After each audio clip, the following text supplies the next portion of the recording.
2020 rang in the beginning of the COVID pandemic, and with that, as far as baseball went, we had a shortened season. By the time the season ended, the Los Angeles Dodgers were crowned world champions.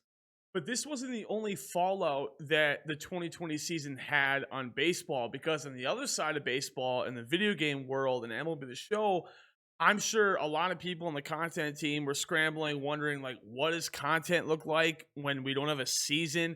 The people playing were probably wondering the same thing. And you, with this GD lockout going on, are probably wondering what content's gonna look like in MLB 22. So I thought we should jump back in time, look at MLB 20, and dissect a little bit at what April, hopefully not May, and hopefully not June, is going to look like this season with content in MLB The Show 22.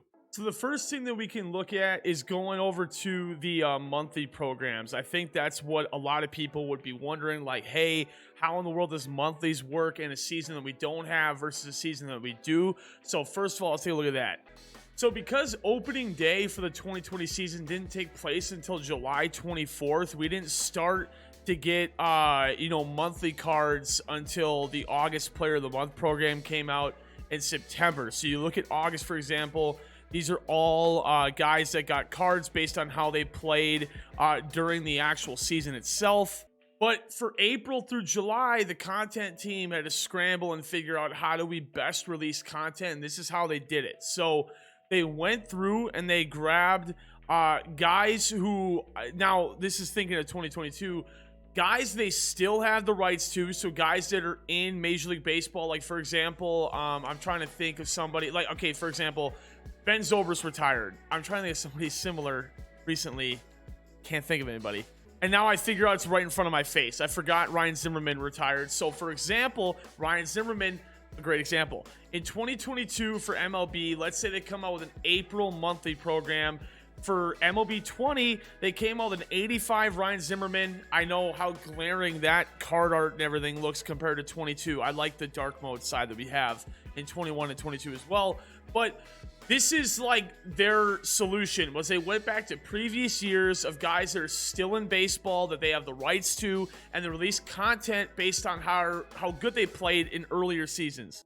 Now, I feel like we get a little bit more in 21 out of the monthly programs that we got in 20, but they mainly rewarded you with stubs, packs, and then eventually the monster, like, giant lightning card for April was 93 overall Didi Gregorius. So again, also, if you're new and you're like, what are the overalls going to look like? More than likely going to be something around here. But this idea is the same kind of idea that carries over, is that if we have a postponed season due to the lockout, they still will release the monthly program content. It'll just be based on previous years. And honestly, like, Didi Gregorius is a fan favorite. Looking at some other cards, like this 88 Derek Dietrich was a part of my lineup for a lot of people's lineups as well. Only 30 at bats in them, but I love Derek Dietrich. And this 97 monthly Cody Bellinger is an example as well. So they can release content on monthlies. So if that's a concern of yours, that's alleviated. It's still not the current guys though, which sucks. Now, all the Tops Now content they released was during the season Tops Now content. So Tops Now would see a little bit of a halt in action. This is a program that I love a lot because it's just fun to have, like, a really good card based on somebody having a really good week, for example.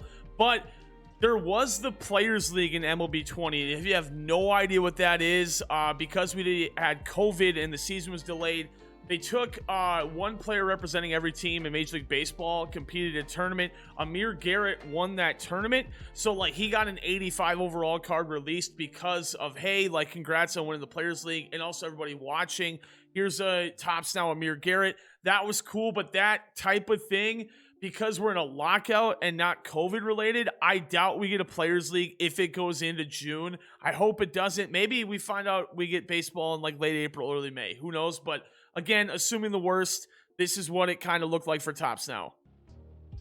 Now, another thing that was a large focus in MLB 20 was prospects and future stars. So they did a really good job, in my opinion, of building up, like, all the future stars of the game, and even looking at MLB 20 and seeing some names on here that are, like, really popping off to be stars now in 2022. Tim Tebow, not one of them, but you know, they came out with these gold and silver prospects and went even bigger with the diamond prospects, and gonna hopefully see Julio Rodriguez this year a little bit, for example. But they have a lot of stuff that was built in with the idea of the future of baseball. They had 3 different series. You know, we've seen future stars. We've seen all this stuff before, but my highlight to this is that they're gonna be releasing a lot of like minor league future star content in lieu of not having Tops Now, in lieu of not having other programs. But again, stress alleviated there, but frustration, it's not current like Tops Now stuff. But they will have, which I think is fun, these prospect cards, because I think,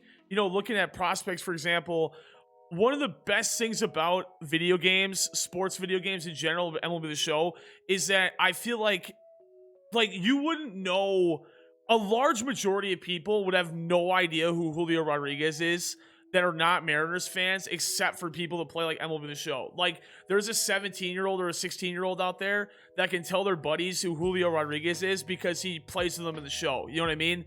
Like, that's one of the things I love about this game. So that kind of stuff will be there at launch. Don't have any fear about like inning programs not being there. They still released every inning program as the game went on, so like don't have any worries about that. All the henchmen are in there, all the bosses are there. I don't worry about inning programs going away. I got one more thing for you. I went back to multiple people's YouTube videos. This is your friend Kyle, for example. And one of the things that I love about early MLB The Show is the live series plus and minus updates. The actual name of it is escaping me. The Inside Edge. I don't know why I forgot about that. But the actual Inside Edge is, and for those who don't know what Inside Edge is, this is a live addition to the game based on per game data that adds or subtracts stats on live series cards. So for example, if like Nelson Cruz is facing a left-handed pitcher in their game today, I don't know what team he'll be on in 22, but for example, Nelson Cruz, his stats balloon super high on his live series for hitting because he does well versus lefties.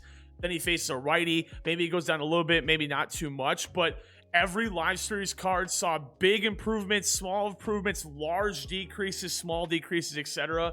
on their cards depending on who their matchup was. So like live series in general, from what I've collected from like 4 or 5 different videos of MLB 20 during the COVID season, there was not live series updates. So with the Inside Edge, so maybe they still do it in 22. Maybe they put like 2021 box scores up there, or maybe they just like put an automated system that pluses and minuses the live series cards every day for some fun and flair.